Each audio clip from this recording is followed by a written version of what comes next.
اگر محبت کر کے خوش رہنا چاہتے ہو تو محبت کسی انسان سے نہیں، اپنے اللہ سے کرو۔ یہ راز تو میزان عمل پر ہی کھلے گا، ہر شخص یہ کہتا ہے وفادار ہم ہی ہیں۔ گاؤں خالی ہوتا جا رہا ہے بزرگوں سے میرا، کون اب پیار سے پکارے گا میاں کیسے ہو۔ کوئی رستہ نہیں دعا کے سوا، کوئی سنتا نہیں خدا کے سوا۔ آج کے دور میں سر اٹھا کر وہی جی سکتا ہے جس کے پاس موبائل نہ ہو۔ محبت ہو جانا یا مل جانا اہم نہیں ہوتا، محبت کو زندہ رکھنا اور عزت دینا اہم ہوتا ہے۔ مفید چیز مقدار میں بڑھ جائے تو غیر مفید ہو جاتی ہے۔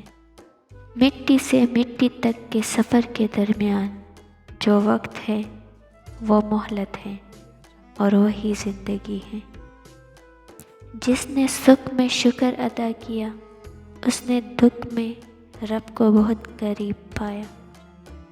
خدا تک پہنچنے کے بہت سے راستے ہیں، لیکن میں نے خدا کا پسندیدہ ترین راستہ خدا سے محبت کو چنا۔ کمزور لوگوں کی عزت کرنا شروع کر دیں، اللہ تعالیٰ طاقتور لوگوں سے تمہاری عزت کروانا شروع کر دے گا۔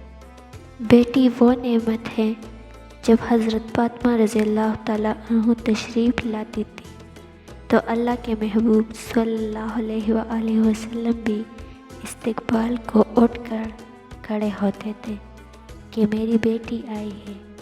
میٹھی میٹھی پیاری سی کہانیاں ہیں بیٹیاں، تو سچے رب کی مہربانیاں ہیں بیٹیاں۔ تمہارا دل ہمارے دل کے برابر ہو نہیں سکتا، وہ شیشہ بن نہیں سکتا، یہ پتھر ہو نہیں سکتا۔ آنکھوں کے نیچے سیاہ حلقے ان حب یا لڑائیوں کا نتیجہ ہوتے ہیں جو ہم خود سے لڑتے ہیں۔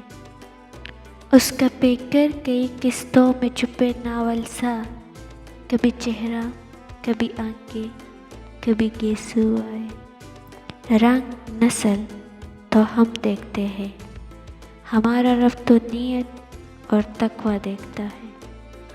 خود سے خود ہی ملنا ہر کسی کے بس کی بات نہیں ہوتی، کیونکہ خود میں خود ہی کو خدا ملتا ہے۔ انسان کو اپنے آپ سے اتنی محبت تو ہونی چاہیے کہ وہ خود کو جہنم سے بچا کر جنت تک لے جائے۔ اے اللہ، ہمیں جہنم کی آگ سے بچا، آمین ثم آمین۔ کبھی کبھی چپ رہنا شکایت کرنے سے زیادہ بہتر ہے۔